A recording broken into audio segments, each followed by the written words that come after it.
പക്ഷെ തന്ത്രിയെ കുറിച്ചിട്ട് ആരും ചർച്ച ചെയ്യുന്നില്ല. അതാണ് നമ്മളെ ഏറ്റവും ഞെട്ടിക്കുന്ന ഒരു കാര്യം.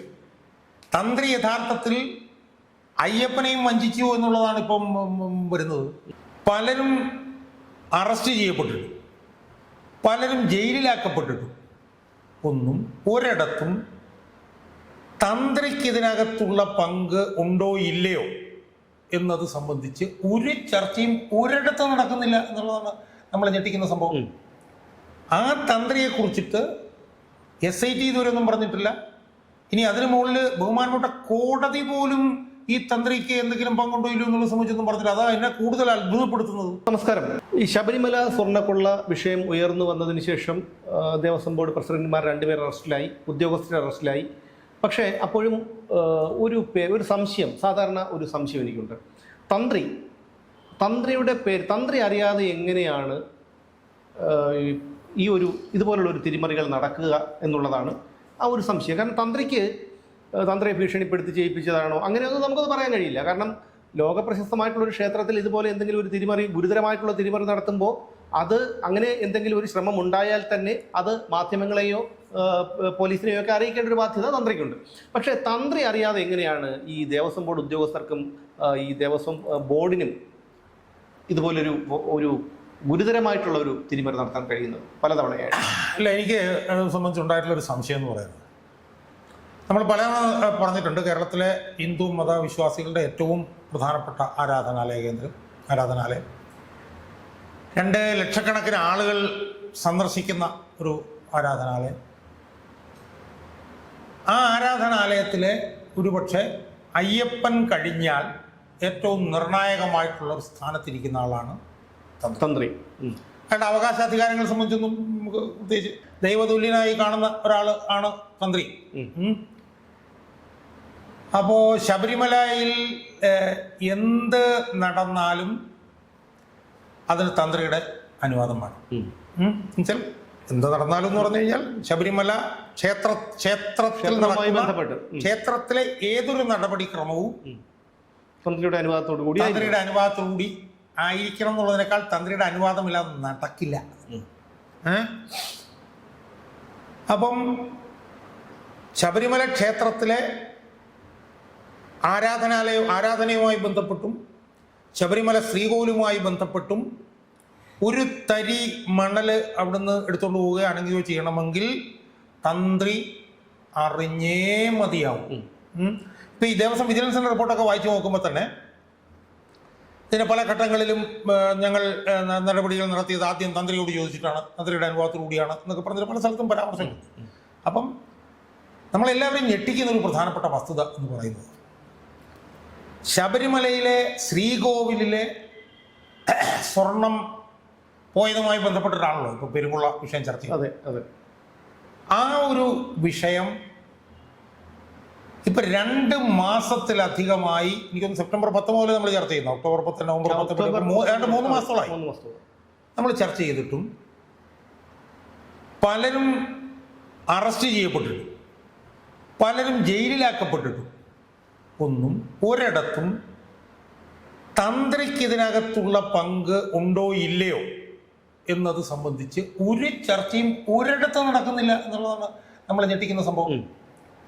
അപ്പം അതിനകത്ത് ഇപ്പോൾ സുമേഷ് ചോദിച്ചത് തന്ത്രി അറിയാതെ ദേവസ്വം ബോർഡിന് ചെയ്യാൻ പറ്റുമോ എന്നൊക്കെയുള്ള ചോദ്യം ചെയ്യും. അതൊരു ചെറിയ ചോദ്യമാണെന്ന് എനിക്ക് തോന്നുന്നത്. അതൊരു ചെറിയ ചോദ്യമല്ല, ഇതൊരു വളരെ വളരെ വലിയ ചോദ്യം. അതിൽ സുമേഷ് ചോദിച്ചൊരു ചെറിയ ചോദ്യത്തിൽ തന്നെ നമുക്ക് തുടങ്ങാം. ദേവസ്വം ബോർഡിന് തന്ത്രി അറിയാതെ ഒരു കാരണവശാലും ഇത് ചെയ്യാൻ പറ്റില്ല. കാരണം തന്ത്രി എതിർത്താൽ അവിടെ ഇത് അവസാനിക്കും. അതിനകത്തേക്ക് നമുക്ക് കുറച്ച് കഴിയുമ്പോഴത്തേക്ക് വരാം. പക്ഷെ എന്നെ ഞെട്ടിക്കുന്ന ഒരു സംഭവം എന്ന് പറഞ്ഞാൽ, തന്ത്രിയുടെ റോള് സംബന്ധിച്ച് പിന്നെ SIT എന്താണെന്ന് പരിശോധിക്കാത്തത്. അല്ല, ഒരുപക്ഷെ SIT അത് പരിശോധിക്കുന്നുണ്ടാവാം. എന്തായാലും ഈ തന്ത്രിയെ ഒഴിവാക്കിക്കൊണ്ട് ഈ ഒരു അന്വേഷണം മുന്നോട്ട് പോകില്ല എന്നുള്ള കാര്യം അത് വേറെ കാര്യം. ഞാൻ ചോദിക്കുന്ന ചോദ്യം, ഇപ്പം ശബരിമലയിലെ ശ്രീകോവിലിലെ ദ്വാരപാലക ശില്പം, പീഠം, കട്ടിളപ്പാളി, വാതിൽ, ഇതൊക്കെ നിയമവിരുദ്ധമായി അവിടുന്ന് കൊണ്ടുപോയി തട്ടിപ്പ് നടത്തി എന്നുള്ളതാണല്ലോ ഇതിനകത്തെ കാർഡിനലായിട്ടുള്ള പോയിന്റ്. ഇതിൻ്റെ ഒരു ഹൃദയം അതാണല്ലോ. ആ സ്വർണത്തിൻ്റെയൊക്കെ അയ്യപ്പൻ കഴിഞ്ഞാലുള്ള ഭൗതികമായിട്ടുള്ള അധിപൻ എന്ന് പറഞ്ഞ തന്ത്രിയാണ്. മനസ്സിലായില്ലേ? അതാണ് ഞാൻ പറഞ്ഞത്, തന്ത്രി അറിയാതെ ഒരു തരി സ്വർണം പോലും ഇവിടുന്ന് പോകാൻ പറ്റില്ല. ആ തന്ത്രിയെ കുറിച്ചിട്ട് SIT ഇതുവരെയൊന്നും പറഞ്ഞിട്ടില്ല. ഇനി അതിനു മുകളിൽ ബഹുമാനപ്പെട്ട കോടതി പോലും ഈ തന്ത്രിക്ക് എന്തെങ്കിലും പങ്കുണ്ടോ ഇല്ലയോ എന്നുള്ള സംബന്ധിച്ചൊന്നും പറഞ്ഞില്ല. അതാ എന്നെ കൂടുതൽ അത്ഭുതപ്പെടുത്തുന്നത്. കാരണം ഇതിന്റെ മുഴുവൻ കാര്യങ്ങളും പുറത്തു കൊണ്ടുവന്ന സംവിധാനം ബഹുമാനപ്പെട്ട കോടതിയാണ്. ആ കോടതിയുടെ മനസ്സിലേക്ക് ആദ്യം വരേണ്ട ഒരു ചോദ്യം ഇതാണ്: തന്ത്രി അറിയാതെ എങ്ങനെ ദ്വാരപാലക ശില്പങ്ങൾ കൊണ്ടുപോയി, തന്ത്രി അറിയാതെ എങ്ങനെ പീഠങ്ങൾ കൊണ്ടുപോയി, തന്ത്രി അറിയാതെ എങ്ങനെ കട്ടളപ്പാളി കൊണ്ടുപോയി, തന്ത്രി അറിയാതെ എങ്ങനെ വാതിൽ കൊണ്ടുപോയി.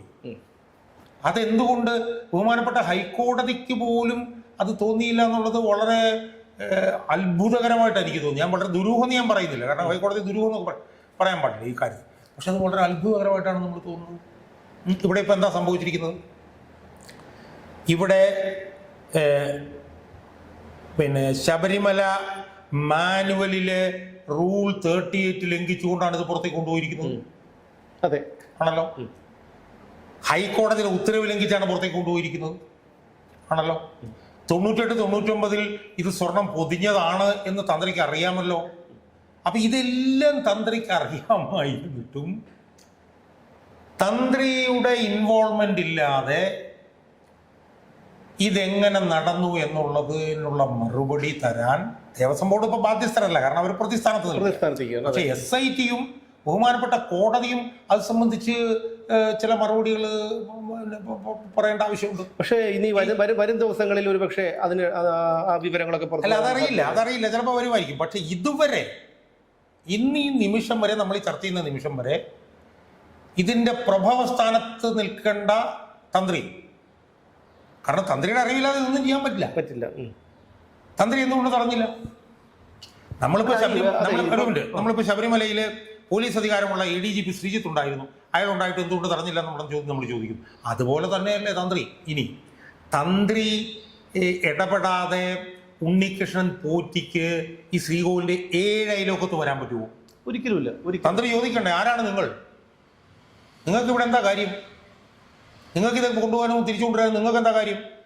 ഇത് ദേവസ്വത്തിലെ നിയമപ്രകാരം ഇതല്ലേ പറഞ്ഞു, അത് ലംഘിച്ചുകൊണ്ട് നിങ്ങൾക്ക് എന്താ കാര്യം എന്ന് തന്ത്രി ചോദിക്കുന്നതിന് പകരം തന്ത്രി പല ആനുകൂല്യങ്ങളും ഇയാൾക്ക് ചെയ്തു കൊടുത്തിട്ടുണ്ടെന്നുള്ള ഒരു ഇപ്പൊ തന്നെ പുറത്തു വരുന്നുണ്ട്. കാരണം ക്യൂ ഒക്കെ ലംഘിച്ചുകൊണ്ട് പിന്നെ ശ്രീകോവിൽ വന്ന് കയറാനുള്ള അനുവാദം, അതുപോലെ എന്താ നിവേദ്യം, ഇതൊക്കെ ക്യൂ തെറ്റിച്ച് വാങ്ങാനുള്ള അനുവാദം, അതെല്ലാം തന്ത്രി കൊടുത്തു എന്നുള്ളത് ഇപ്പൊ തന്നെ വരുന്നുണ്ട്.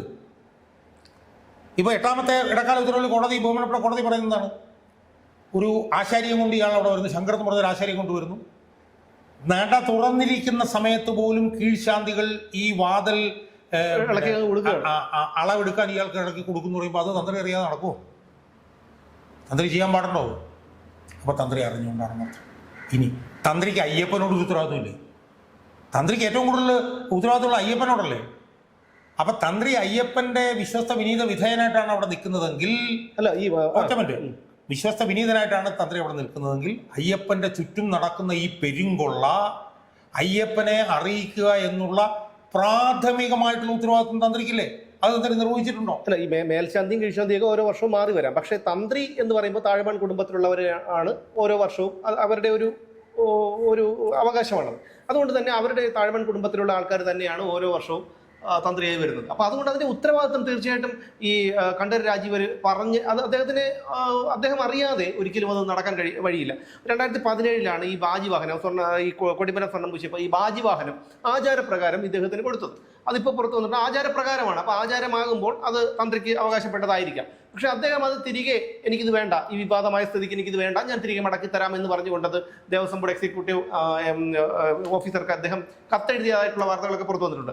പക്ഷേ അപ്പോഴും നമ്മുടെ ഉള്ളിലുള്ള ഒരു സംശയം, ഞാൻ ചോദിച്ചോട്ടെ, ഒരു ബാങ്കിൽ പോലും ഒരു എന്തെങ്കിലും ഒരു തിരിമറി നടക്കുമ്പോൾ അതിൻ്റെ ഉത്തരവാദിയാരാണ്? അവിടുത്തെ മാനേജറാണ്, അല്ല പ്യൂണല്ല. ആ മാനേജർ അറിയാതെ അവിടെ എന്ത് നടക്കും? ഇതിനൊക്കെയാണല്ലോ മാനേജർ അവിടെ ചുമതലപ്പെടുത്തിയിരിക്കുന്നത്. അതേ കാര്യമാണല്ലോ ഇവിടെ നടന്നത്. ഇത് നമ്മൾ കൂടുതൽ വിശദമായി ചർച്ച ചെയ്യേണ്ട കാര്യമൊന്നുമില്ല. ഇത് വളരെ ക്ലിയറാണ്. തന്ത്രിയുടെ കണ്ണൈവൻസ് ഇല്ലാതെ അയ്യപ്പന്റെ 4 സൈഡിലുമുള്ള സ്വർണം അടിച്ചു മാറ്റാൻ കഴിയില്ല. പക്ഷെ തന്ത്രിയെ കുറിച്ചിട്ട് ആരും ചർച്ച ചെയ്യുന്നില്ല. അതാണ് നമ്മളെ ഏറ്റവും ഞെട്ടിക്കുന്ന ഒരു കാര്യം. തന്ത്രി യഥാർത്ഥത്തിൽ അയ്യപ്പനെയും വഞ്ചിച്ചു എന്നുള്ളതാണ് ഇപ്പം വരുന്നത്. തന്ത്രിക്ക് ഏറ്റവും കൂടുതൽ ഉത്തരവാദിത്വമുള്ളത് അയ്യപ്പനോടാണ്. അപ്പം അയ്യപ്പന്റെ കാര്യങ്ങൾ നിർവഹിക്കാൻ അയ്യപ്പൻ കഴിഞ്ഞാൽ ഏറ്റവും കൂടുതൽ അധികാരമുള്ള തന്ത്രി എന്ന് വെച്ചാൽ ഈ ക്രിസ്ത്യൻ മതസമുദായത്തിൽ യേശു ക്രിസ്തുവിന്റെ പിന്തുടർച്ചക്കാരാണല്ലോ ഈ വൈദികര് എന്ന് പറഞ്ഞതുപോലെ അയ്യപ്പന്റെ കാര്യങ്ങളെല്ലാം നോക്കി നടത്താൻ ബാധ്യസ്ഥനായിട്ടുള്ള അയ്യപ്പന്റെ ദൈനംദിന കാര്യങ്ങൾ മുഴുവൻ ഇടപെട്ട് ചെയ്യുന്ന തന്ത്രി, ആ തന്ത്രിക്കുള്ള പങ്ക് വളരെ കൃത്യമാണ്. പക്ഷെ നിർഭാഗ്യവശാൽ അത് ചർച്ചയിൽ വരുന്നില്ല. അതെന്തുകൊണ്ടാണെന്നുള്ളത് അത്ഭുതകരമായിട്ട് മാത്രമേ നമുക്ക് കാണാൻ കഴിയൂ എന്നാണ് എനിക്ക് ഈ അവസരത്തിൽ പറയാൻ. എന്തായാലും ഒരുപക്ഷെ വരും ദിവസങ്ങളിൽ തന്ത്രിക്ക് എന്തെങ്കിലും പങ്കുണ്ടോ? ഇനി അദ്ദേഹത്തെ ഏതെങ്കിലും ഒരു ഭീഷണിക്ക് വഴങ്ങി അദ്ദേഹം കണ്ണടച്ചു കൊടുക്കുകയായിരുന്നു? കാരണം അന്നൊക്കെ തന്ത്രിയെ വളരെ അധിക്ഷേപിക്കുന്ന തരത്തിലൊക്കെയാണ് ഈ പിണറായി വിജയൻ ഉൾപ്പെടെയുള്ള നേതാക്കന്മാരൊക്കെ, CPM നേതാക്കന്മാരൊക്കെ പ്രസ്താവനകളൊക്കെ നടത്തിയത്. പൊതുവേദികളിൽ പോലും തന്ത്രിമാരെ വളരെ മോശപ്പെട്ട രീതിയിൽ അവഹേളിക്കുന്ന തരത്തിലുള്ള പരാമർശങ്ങളൊക്കെ അവർ നടത്തുകയും അത് വലിയ എതിർപ്പിനിടയാക്കുകയും ഒക്കെ ചെയ്തിരുന്നു. പക്ഷേ ഇനി എന്തെങ്കിലും ഇത്തരത്തിലുള്ള ഒരു സമ്മർദ്ദം കൊണ്ടാണോ അല്ലെങ്കിൽ ഭീഷണി കൊണ്ടാണോ അല്ലെങ്കിൽ ഇനി തന്ത്രി കൂടി അറിഞ്ഞുകൊണ്ടാണോ എന്നുള്ളൊരു സംശയം മാത്രമേ ബാക്കിയുള്ളൂ. ഇതൊരു കേരളത്തിലെ പൊതുസമൂഹത്തിനുണ്ടാകുന്ന ഒരു സംശയമാണ്. തന്ത്രി അറിയാതെ എങ്ങനെ ഈ തിരിമറികൾ അവിടെ നടന്നു എന്നുള്ളത്. അതിൻ്റെ ഉത്തരം വരും ദിവസങ്ങളിൽ എന്തായാലും വെളിപ്പെടുമെന്ന് തന്നെ നമുക്ക് പ്രതീക്ഷിക്കാം. വീണ്ടും കാണാം.